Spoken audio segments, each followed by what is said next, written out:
लेकिन नीतीश और नायडू दोनों ने उन मुसलमानों के साथ गद्दारी की जिन मुसलमानों का वोट लिया। दोस्तों, वो बिल जो कल तक एक बिल था, वक्फ अमेंडमेंट बिल, जो आज एक कानून बन चुका है मुसलमानों के खिलाफ सरकार का।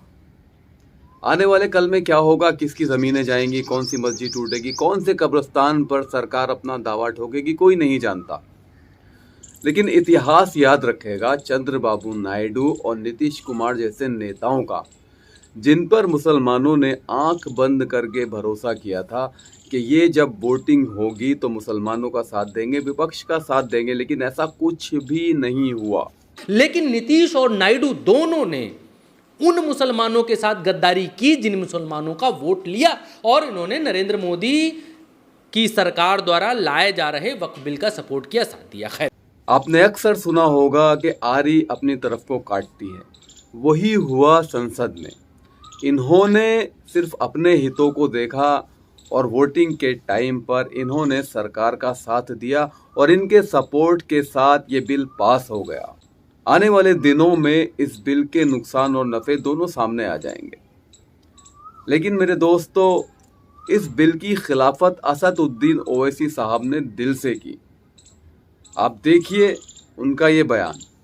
एक हिंदू और उसके फर्ज के 2 बच्चे हैं, वो एक को अपनी पूरी दौलत दे सकता है, कोई रोक टोक नहीं। वो कहेगा नहीं, मैं घर के बच्चों को नहीं दूंगा, मोहल्ले के गरीब को दे दूंगा, वो भी कोई रोक टोक नहीं है। वहां पर आपको बच्चों की फिक्र नहीं है। जब मैं अपनी प्रॉपर्टी को अल्लाह को मालिक बनाकर दे रहा हूं, आप कह रहे बच्चों की फिक्र नहीं है। इतनी मोहब्बत आप बिल्किस बानो से दिखा देते तो आपके लिए दुआएं देती आपके लिए। तो ये बिल का मकसद सिर्फ मुसलमानों को जलील और रुसवा करना है, मुसलमानों को दूसरे दर्जे का शहरी बनाने का इनका मकसद है।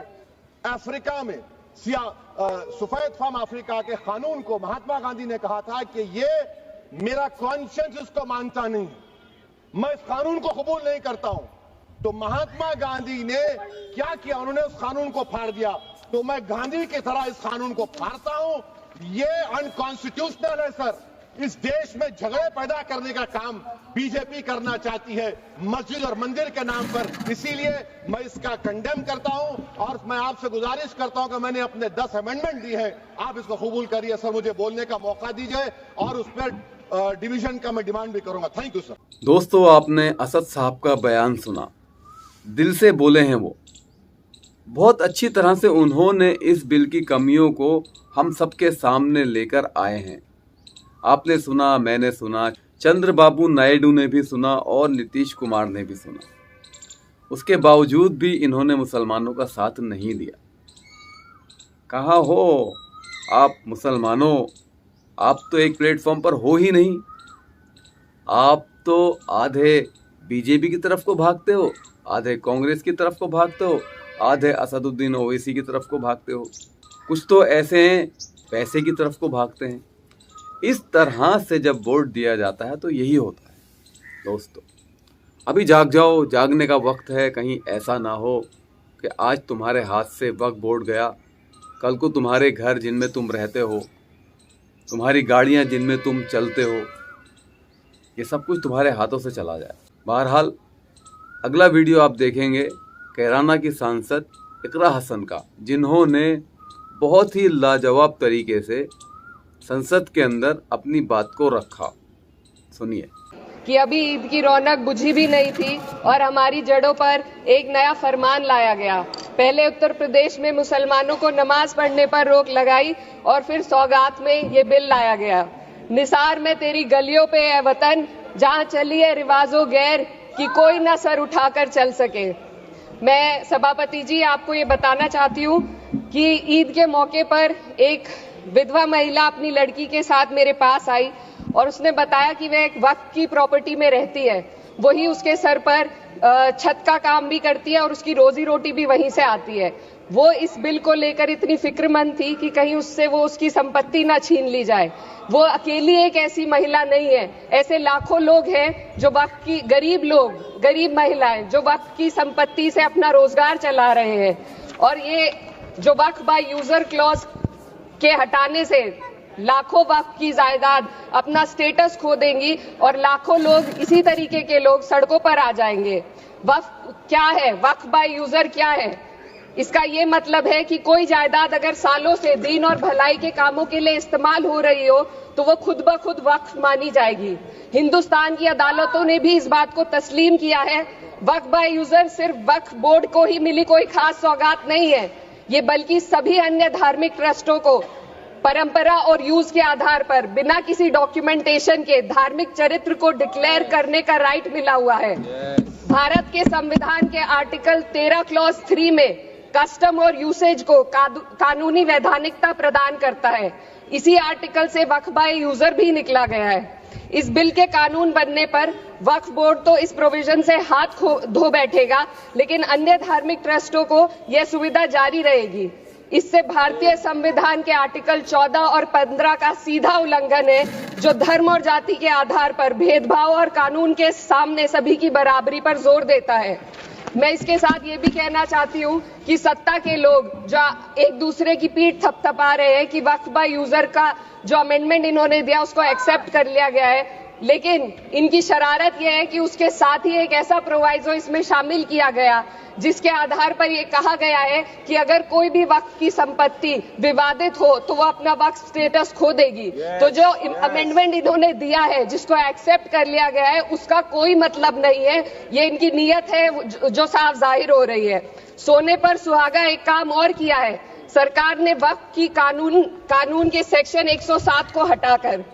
बहन इकरा हसन जो कि इस बयान को देते हुए भावुक हो गई थी और उनकी इस भावुकता में वहाँ पर बैठे हुए लोग भी भावुक हो गए थे।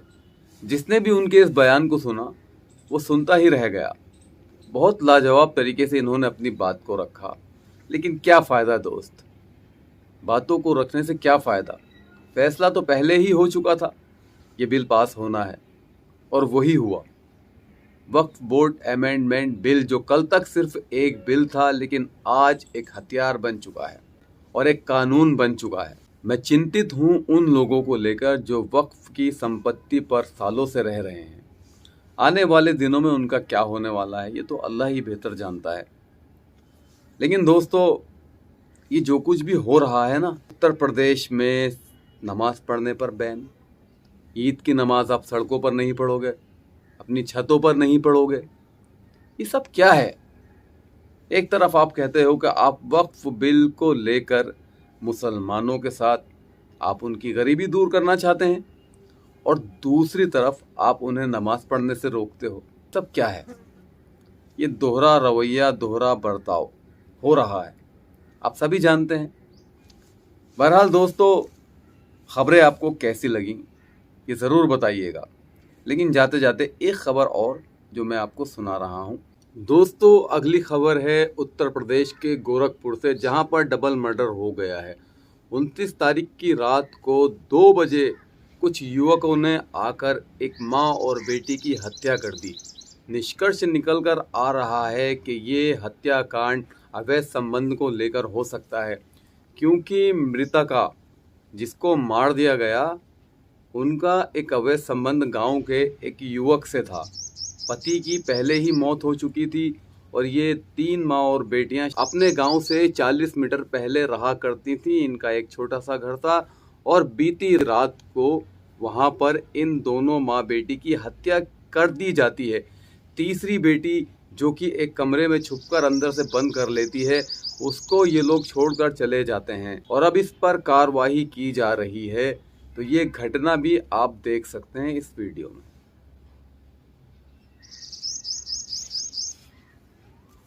दोस्तों, आपने देखा किस तरह से माँ और बेटी को उत्तर प्रदेश में मौत के घाट उतार दिया गया। ये अक्सर हो रहा है, बार बार हो रहा है। लॉ एंड ऑर्डर को तोड़ा जा रहा है, बार बार लॉ एंड ऑर्डर का मजाक उड़ाया जा रहा है। इसी के साथ दोस्तों, आज मैं इस वीडियो को यहीं पर ख़त्म करता हूं और उम्मीद करता हूं आपको पसंद आया होगा। तो मेरे दोस्तों, अंत में जाते जाते मेरी आपसे रिक्वेस्ट है कि इस वीडियो को लाइक कीजिए, शेयर कीजिए और कमेंट कीजिए, क्योंकि आपके कमेंट और लाइक और शेयर से हमारा चैनल आगे बढ़ता है। धन्यवाद।